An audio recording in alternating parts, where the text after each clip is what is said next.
to fly there.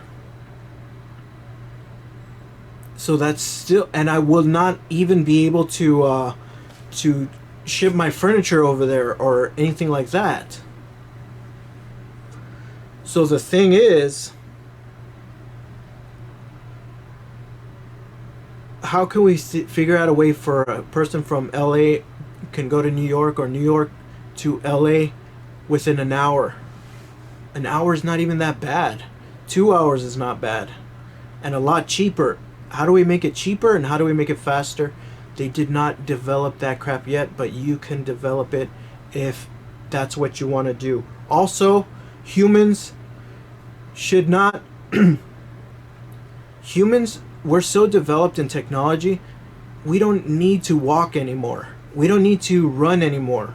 So if you can create a technology that helps people get from one place to another place with very little walking effort, then like wheelchairs or something like that, then you can get that crap done and you can become a millionaire or possibly a billionaire.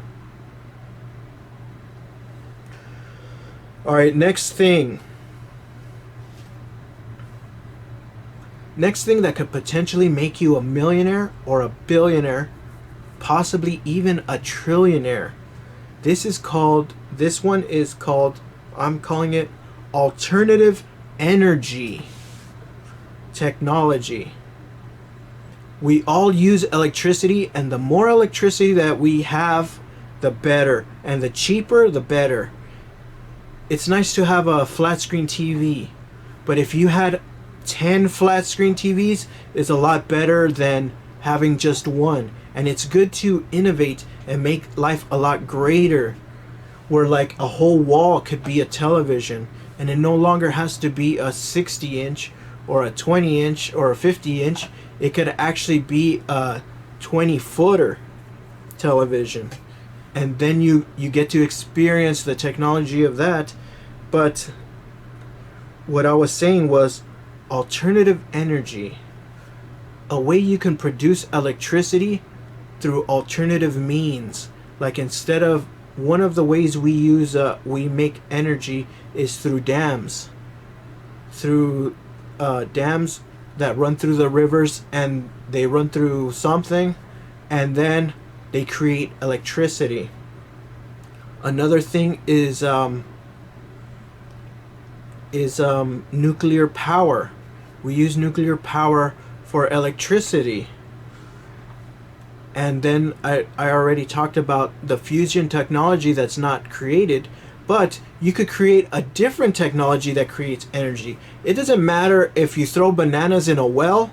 Whatever technology you can use that creates electricity, humans will consume it because we cannot have enough energy. The more energy we have, the more electronics we have, the more entertainment we have, the more we could build this damn world together. Okay.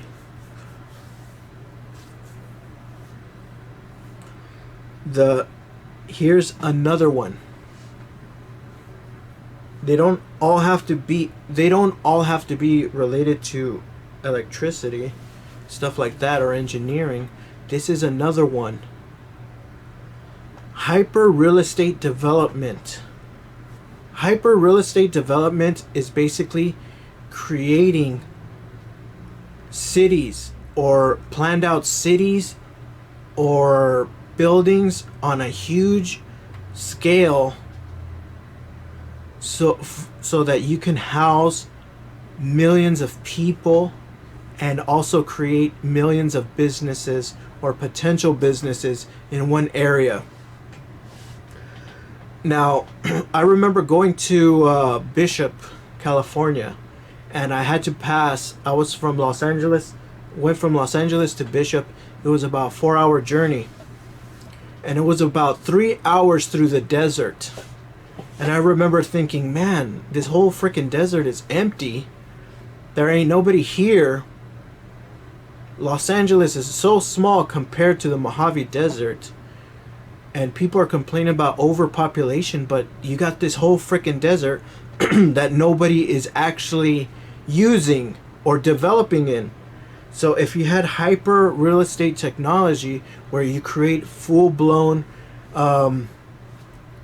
communities and cities in a matter of months, quickly, you design the whole freaking city, you design hundreds of houses and hundreds of railways and hundreds of transportation and roads and all that crap, and you built a hyper real estate cities and communities, and you could do it quickly, and people jump into those communities, and you make money, and you make the world better, and you house more people.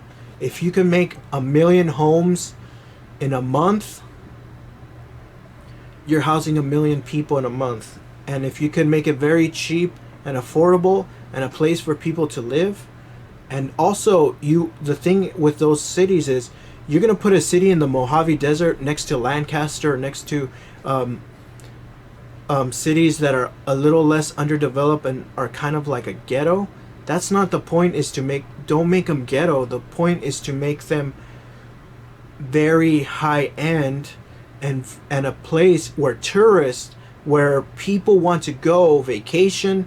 You build hotels, you build like mechanic places, you build buildings for restaurants and stuff like that, or you contract a bunch of restaurants like Chick-fil-A or McDonald's and stuff like that, and some very well-known restaurants, and say, look, I'm gonna build a metropolis, or I'm gonna build a huge city. I want to know if your business wants to be here. Create the huge plan of the whole thing with the streets and everything, and get the funding to do it. Build the damn city in California or wherever, the metropolis, whatever the hell you call it, that hyper real estate development. Build it quick, and also you got to build a road or a train that goes from there to the major city, because a major city like Los Angeles is like a route. So you can't just build a bigger city away from Los Angeles and expect it to live. You actually need something to connect the two so that they could go back and forth, and they could go in between each other, so that thing could grow off of Los Angeles. Because no one is going to move to the middle of the desert for nothing where there's no one there. So you have to connect it to something that is already alive. So Los Angeles County is already alive.